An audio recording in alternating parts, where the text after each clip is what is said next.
ఇప్పుడు టైం 3:55 అయింది. ట్రైన్ 7 గంటలకు వస్తుంది. మమ్మీ చాలా భయపడింది. సో అక్కడ మనం చూడొచ్చు చేతులన్నీ.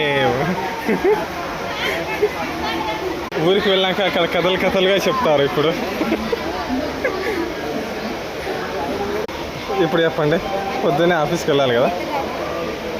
నాకు అంటే నిద్రపోయినాను, నాకు కొద్దిగా 3-4 అవర్స్. ఓకే,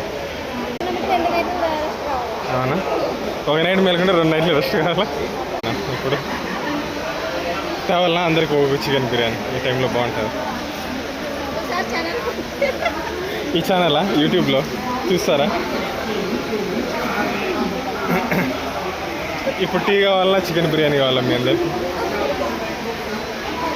ఇప్పుడు యాక్చువల్గా మమ్మీకి భయం, నేను ఎక్కడ ట్రైన్ వీళ్ళకి ఇంకోసారి కనుక